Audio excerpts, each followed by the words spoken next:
Viewers, welcome to BRK news. నేను మీ Fatima. So ఈరోజు మనతో పాటు స్టూడియోలో అయితే ఉన్నారు సాయి ప్రసన్న గారు, మేనేజర్. అది కూడా నిన్న అయితే చెప్పారు. So life insurance, health insurances గురించి మనం తెలుసుకున్నాం.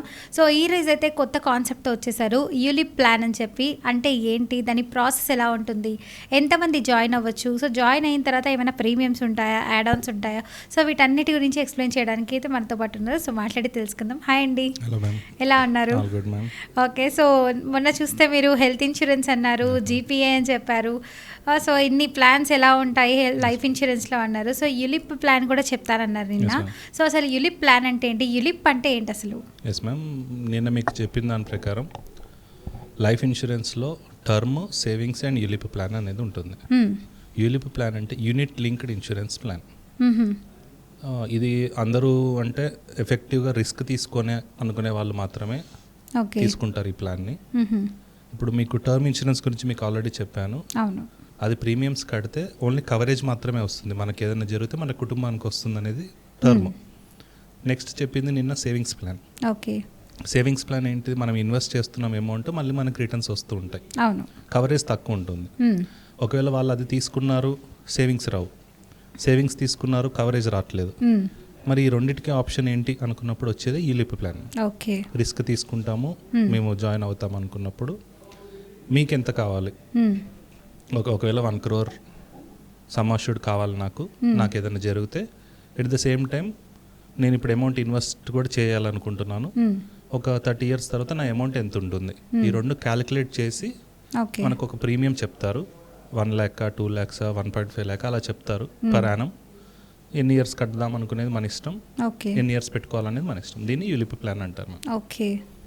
ఓకే, యూలిప్ ప్లాన్లో అసలు ప్రాసెస్ ఎలా ఉంటుంది? ఎవరైనా జాయిన్ అవ్వాలి అనుకున్న వాళ్ళు ఎలా అసలు? ఇది purely risk based plan ma'am. నేను చెప్పినట్టు రిస్క్ అంటే ఎలాంటి రిస్క్ ఉంటుంది అంటే, ఇప్పుడు మార్కెట్ లింక్డ్ యూలిప్ అంటే యూనిట్ లింక్డ్ ఇన్సూరెన్స్ ప్లాన్.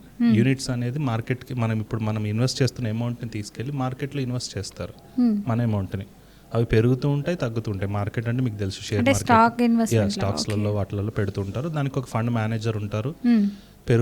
పెరుగుతూ ఉంటాయి, తగ్గుతూ ఉంటాయి. కానీ మనం పెట్టిన అమౌంట్ అయితే పోదు. మ్యాక్సిమం 4% రిటర్న్స్, 8%, 12 అంటే 8% వరకు అయితే గ్యారంటీడ్ రిటర్న్స్ ఇస్తారు. ఎక్కువ వస్తే అది మనకు బెనిఫిట్, తక్కువ అయితే రాదు.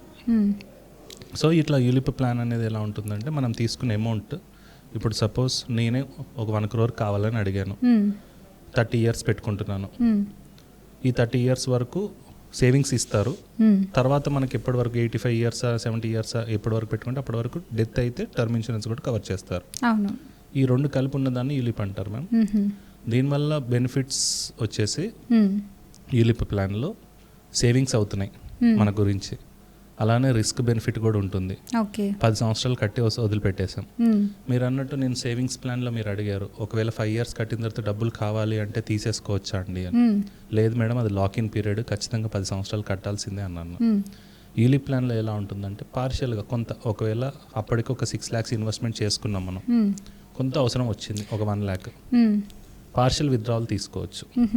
అంటే ఓన్లీ 1 lakh తీసుకోగలుగుతాం, లేకపోతే 3 lakhs అట్లా అయినా తీసుకోవచ్చు మ్యామ్. ఎక్కువ తీసుకోవద్దని ఎందుకు చెప్తాము అంటే, మనకున్న ఛార్జెస్, ఇప్పుడు యూలిప్లో ఛార్జెస్ తీసుకుంటారు.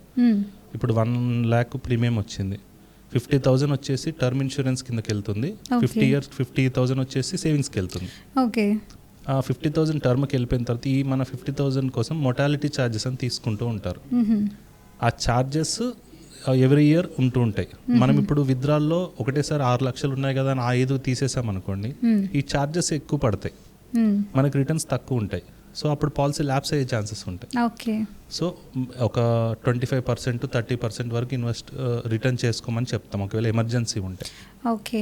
సో ఆ రిటర్న్స్ చేసుకున్నానికి కూడా ఛార్జెస్ పడతాయి? లేదు, రిటర్న్స్ తీసేసుకోవచ్చు. రిటర్న్స్ ఏమంటే మన అకౌంట్లో పడిపోతాయి, 48 hours తీసుకొని అది అవసరం అయిపోతుంది, మళ్ళీ మనకి జనరేట్ అనేది అవుతుంది. సో అప్పుడు మళ్ళీ వాటిలో కట్టేయచ్చా? లేదు మ్యామ్, అది కంటిన్యూ అవుతూనే ఉంటుంది.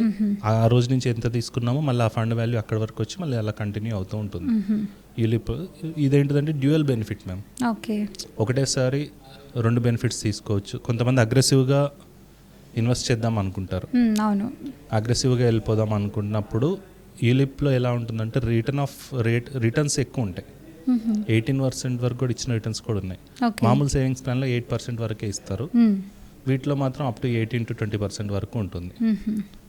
ఇలానే ప్రతి ఒక్క కంపెనీస్ ఇస్తాయి మేము దీనికి కూడా. ఇప్పుడు ఒకవేళ HDFC తీసుకున్నాం, మనం HDFCలో యూలిప్ ప్లాన్ ఒకటి తీసుకున్నాం. ఓకే, సో HDFCయే కాకుండా ఇంకా చాలా బ్యాంక్స్ ఉన్నాయి, సో అంటే దాంట్లో ఉంటుందంటారా? ఎస్ మ్యామ్, ప్రతి ఒక్క ఇన్సూరెన్స్ కంపెనీ ఇస్తుంది, లైఫ్ చేస్తున్న కంపెనీస్. ఓకే, ఇప్పుడు మోటార్కి సెపరేట్గా ఎలా ఉంటుందో, హెల్త్కి సెపరేట్గా ఎలా ఉంటుందో, లైఫ్ కూడా కొన్ని కంపెనీస్ చేస్తుంటాయి. Okay, Tata, HDFC, Bajaj, axis max, Aditya Birla ఇలా ఒక 6-7 కంపెనీస్ ఉంటాయి మ్యామ్. అవి చేస్తూ ఉంటాయి. ఇప్పుడు మనం ఒకవేళ HDFCలో తీసుకున్నాం సపోజ్, ఓకే, దాంట్లో ఒక ఫండ్ మేనేజర్ ఉంటాడు.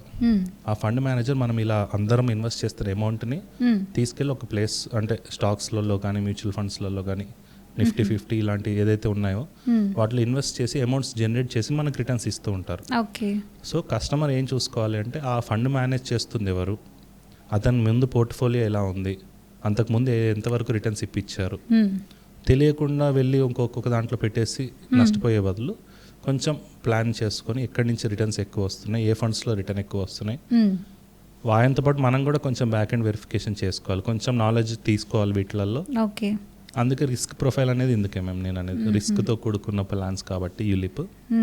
కానీ సక్సెస్ అయితే దాని అంత బెటర్ ఉండదు. సక్సెస్ అయితే దాని అంత బెటర్ ఉండదు. 18 to 21% రిటర్న్స్ కూడా ఇచ్చినట్టున్నాయి. ఇప్పుడు అలాగే మనకి డెత్ బెనిఫిట్ కూడా ఈ 1 crore ఏదైతే అనుకున్నామో అది అప్ టు మనం 85 years వరకు పెట్టుకుంటామా అనేది కూడా ఉండిపోతూ ఉంటుంది. ఓకే, ఒకవేళ సడన్లీ ఇప్పుడు మీరు చెప్పినట్టు ఆ యూనిక్ ప్లాన్లో ఆల్రెడీ జాయిన్ అయ్యి ఉంటారు, సో ఒక 2 years 3 years కరెక్ట్గా కడతారు, ఇంకో 5-10 years ఉంది కట్టాలి, 6 years ఉంది రిమైనింగ్ కట్టడానికి, సో ఈ మధ్యలో ఆ పర్సన్ చనిపోయారు అనుకోండి, సో అప్పుడు ఎలా అండి? అదంతా వేవ్ ఆఫ్ అయిపోతుంది మ్యామ్, కట్టేదంతా వేవ్ ఆఫ్ అయిపోతుంది. మరి ఇప్పటి వరకు కట్టిన అమౌంట్ అన్ని రిటర్న్స్ వస్తుంటాయి, సేమ్ ఎలాగైతే రిటర్న్ ఉందో అదంతా. ఇప్పుడు మనం 10 years అంటే కట్ చేసుకోవాల్సిన ఛార్జెస్ ఏమి ఉండవా? అంటే ఇన్ని రోజులు ఇలా ఇన్వెస్ట్మెంట్ చేసుకున్నారు కదా, సో ఇప్పుడు పెరిగింది కదా, హాఫ్ అమౌంట్ మాకు హాఫ్ అమౌంట్ మీకు అంటారు. మనకి ఫిక్స్డ్ గా ఇలిస్ట్రేషన్ చార్ట్ ఇచ్చేస్తారు, ఆ ఇలిస్ట్రేషన్ లో ఎలా ఉంటే అలా చేంజ్ చేస్తూ ఇచ్చేస్తారు. Okay, better. అందులో కూడా నామినీస్ ఉంటారా? ఎస్ మ్యామ్, దాంట్లో కూడా నామినీ ఉంటారు. 100% మనం ఎవరికి ఇవ్వాలి ఏంటి అనేసి మనమే డిసైడ్ చేసుకోవచ్చు. 25 అలా ఇవ్వచ్చు, లేదంటే ఒకరికి 100% ఇచ్చేయచ్చు, చేస్తూ ఉండొచ్చు. మనం నామినీ అయితే మన ఇష్టం, బ్లడ్ రిలేషన్ మాత్రమే ఉండాలి యాజ్ నేను చెప్పినట్టు. ఓకే, సో కొడుకు, కూతురు, ఫాదరు, మదరు ఉండాలి. Yes ma'am. సో ఇప్పుడు కొంతమంది ఆర్ఫన్స్ ఉంటారు, సో వాళ్ళు కూడా కట్టుకోవాలనుకుంటారు, సో అప్పుడు వాళ్ళంటప్పుడు ఎలాగ గార్డియన్స్ ఎవరు ఉంటారు? గార్డియన్గా ప్రూవ్ చేసుకుంటే గార్డియన్గా పెట్టుకోవచ్చు. రిస్క్తో కూడుకుంది కాబట్టి ఎవరైతే ఇప్పుడు మల్టిపుల్గా వాళ్ళ ఇన్వెస్ట్మెంట్ ఎక్కడికి వెళ్ళాలి అన్న క్లారిటీ ఉన్న వాళ్ళు, రెగ్యులర్గా ఫాలో అప్ చేసుకుంటాము, మా ఇన్వెస్ట్మెంట్ రూపాయి ఎక్కడికి వెళ్తుందని తెలుసుకుందాం అనుకునే వాళ్ళకి యూలిప్ ప్లాన్ బెటర్. ఎందుకంటే టర్మ్ కట్టేయడము, సేవింగ్స్ కట్టేయడము 2 విడివిడిగా కట్టే బదులు ఒకటే ప్రీమియం లాగా యూలిప్ కట్టేసుకొని వాళ్ళ సేవింగ్స్ ఎక్కడికి వెళ్తున్నాయి, ఏ ఫండ్స్లో పెడుతున్నారు. నిన్న కూడా ఒక కస్టమర్ నన్ను కూర్చోబెట్టి, సార్ నేను నిఫ్టీ 50లో పెడుతున్నాను, దాకా అక్కడ ఇంత రిటర్న్స్ వస్తున్నాయి, నేను మ్యూచువల్ ఫండ్స్లో పెడితే ఇంత రిటర్న్స్ వస్తున్నాయి అని అడుగుతాను.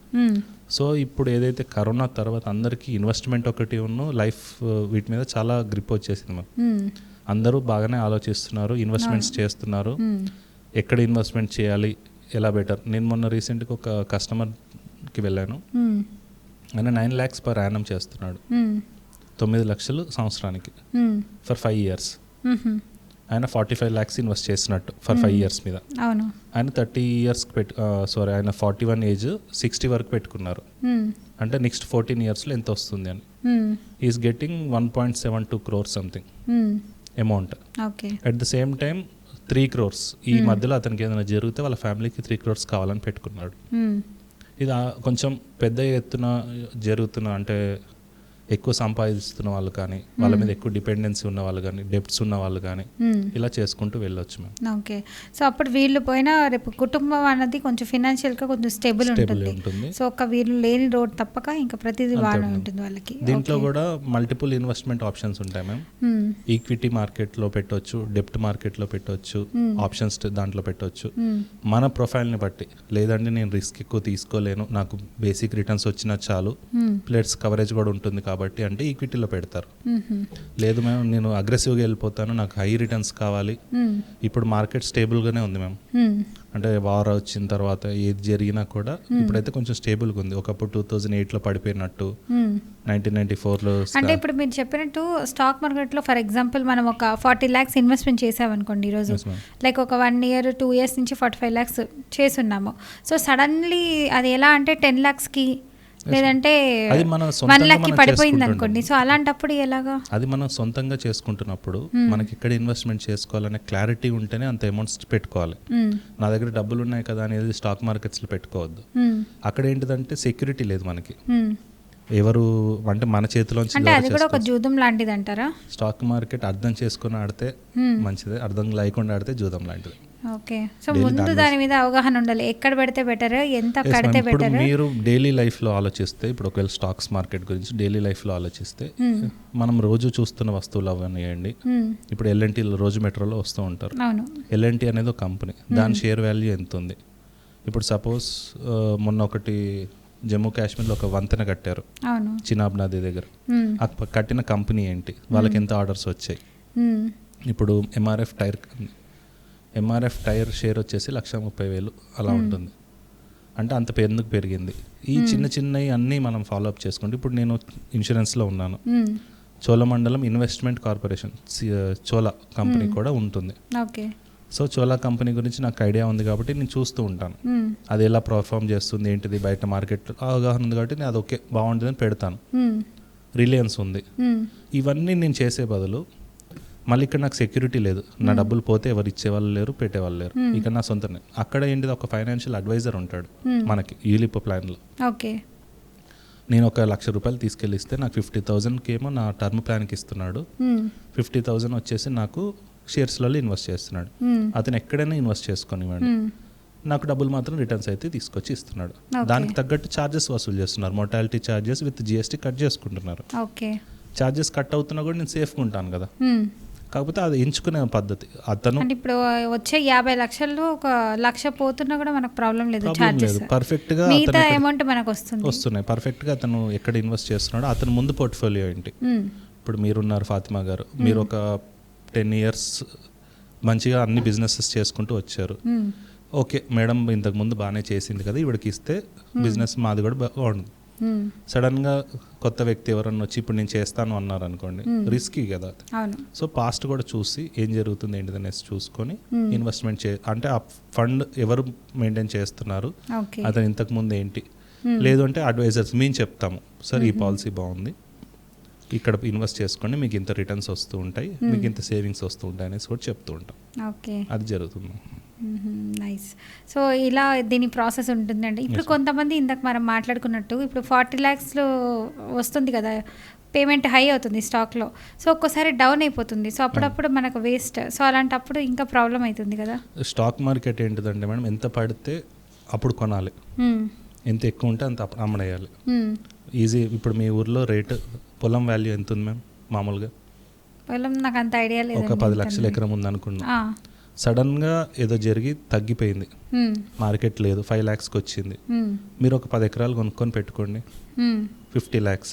ఒక 1 year 2 years 3 years పెరగకుండా ఉన్నా కూడా మళ్ళీ మీరు ఒక 5 years వెయిట్ చేసి లాంగ్ టర్మ్ వెయిట్ చేయండి, అదొక ₹1,00,00,000 వరకు కూడా వచ్చే ఛాన్సెస్ ఉంటుంది. ఈ లోపల నాకు ఏమైనా ఎమర్జెన్సీ సిచ్యువేషన్ వస్తే అప్పుడు నేను అమ్మేస్తాను. అది పొలం దగ్గరది నేను అంటుంది. స్టాక్స్లో కూడా ఇంతే, మన ఫైనాన్షియల్ సెక్యూరిటీ చూసుకొని రిమైనింగ్ అమౌంట్ని మాత్రమే ఇన్వెస్ట్మెంట్కి వెళ్ళాలి. ఉన్నాయి కదా అని చెప్పి డబ్బులు అన్ని తీసుకుని పెట్టకూడదు. ఈ రోజు పెట్టేస్తాము, రేపటికల్లా కోటీశ్వరుడు అవుతాము. 50%లో అట్లీస్ట్ 10% 20% పెట్టుకోవాలి. అంటే ఈక్విటీలో పెట్టడం వేరు, ఆప్షన్స్ ట్రేడింగ్లో పెట్టడం వేరు. ఇక్కడ 2 ఉంటాయి. ఈక్విటీ అంటే లాంగ్ టర్మ్, నాకు ఈ కంపెనీ తెలుసు, ఇక దీంట్లో ₹1,00,000 ఇన్వెస్ట్ చేస్తున్నా, ఈ రోజు తగ్గిన రేపటికి పెరుగుతుంది, అదొక అలా లాంగ్ టర్మ్ ఇన్వెస్ట్మెంట్ చేస్తారు. ఆప్షన్స్ ట్రేడింగ్ ఏంటంటే ఈ రోజు ఓపెన్ అవుతుంది, ఈ రోజే క్లోజ్ అయిపోతుంది, ఎంటర్ అయ్యామా ఎగ్జిట్ అయ్యామా, ప్రాఫిట్ తీసుకున్నామా అన్నట్టు ఉంటారు. అది మొత్తం గేమింగ్ లాగా ఉంటుంది, పైకి కిందకి పైకి కిందకి. మనకు అవగాహన ఉంటేనే ఎంట్రీ అవ్వాలి, లేదంటే లేదు. ఒకటే రోజు కోట్లు పోతాయి, ఒకటే రోజు కోట్లు కూడా వస్తాయి, అది కూడా చెప్పదు. అయితే రిచ్ లేదంటే Telangana Andhra Pradesh is the highest losing states in India in stock market. అవగాహన లేక ఈ యాప్స్లలో గ్రోలలో వాటిలలో వీటిలలో ఇష్టం వచ్చినట్టు పెట్టుకుంటూ డబ్బులు ఉంటున్నాయి, ఇన్వెస్ట్ చేసేద్దాం. దేంట్లో ఇన్వెస్ట్ చేయాలి? ఓపెన్ చేయగానే బెస్ట్ రిటర్న్స్ స్టాక్స్ అని కొడుతున్నారు, చేస్తున్నారు. దాని ఫండమెంటల్స్ ఏంటి, అసలు ఎవరు ఏంటి ఏం చూడట్లేరు. సో అందుకని మనం ఏం చేయాలంటే బెటర్గా సేవింగ్స్ ప్లాన్ అన్న తీసుకుంటున్నాము, టర్మ్ తీసుకుంటున్నాము, లేదంటే కొంచెం అగ్రెసివ్గా వెళ్తాము, మాకు ఈ స్టాక్స్ అంతా తెలీదు, ఎవరైనా ఒక ఫండ్ మేనేజర్ చూసుకొని పెడతాడు అనుకున్న టైంలో ఇలా దీంట్లోకి ఎంటర్ అయిపోయి సేవ్గా రెండు ఉంటాయి కాబట్టి యూలిప్ ప్లాన్ తీసుకోమని చెప్తూ ఉంటాం. ఓకే, సో ఇప్పుడు మన డిజీ లోన్స్లో కూడా ఈ యూలిప్ ప్లాన్ అన్నది ఉంది. సో ఇట్లా ఇక్కడ తీసుకున్నా కూడా యూస్ఫుల్ ఉంటుంది అంటారు అయితే. ఓకే, సో ఇది కూడా చాలా బెస్ట్ ఉంది. కాకపోతే కొంచెం జాగ్రత్తగా ఈ రిస్క్ ఉంది కాబట్టి ఎక్కడ పెట్టాలి ఏంటన్నది చూసుకొని చేయాలి. ఓకే, సో చూసారు కదా వ్యూవర్స్, మనకి సాయి ప్రసన్న గారు అయితే చాలా చక్కగా మొత్తం ఎక్స్ప్లెయిన్ చేశారు. సో అసలు యూలిప్ ప్లాన్ అంటే ఏంటి, ఎలా ఉంటుంది ప్రాసెస్. సో చాలా రిస్కీ ప్రాసెస్ అంట. సో ఇందులో మనం ఒకసారి ఆచితూచి అడిగేయాలి. సో మనీ ఉన్నాయి కదా అని చెప్పి 100%లో టోటల్ 80% పెట్టేయడము, 20% మనం చూసుకోవడం ఇదైతే కరెక్ట్ కాదు. సో అట్లీస్ట్ 20% పెట్టుకొని ఎక్కడ పెట్టాలి ఏంటి దాని గురించి కూడా ఒక అవేర్నెస్ తెచ్చుకొని సో 4-5 కంపెనీలు తిరిగి సో అప్పుడు మీరు డెసిషన్ తీసుకుంటే మంచిదని అనుకుంటున్నారు. సో యూలిప్ ప్లాన్ గురించి ఇంకా మీకు ఏమైనా డౌట్స్ ఉంటే కమెంట్ రూపంలో తెలియజేయండి. థ్యాంక్ యూ అండి, చక్కటి ఇన్ఫర్మేషన్ ఇచ్చారు.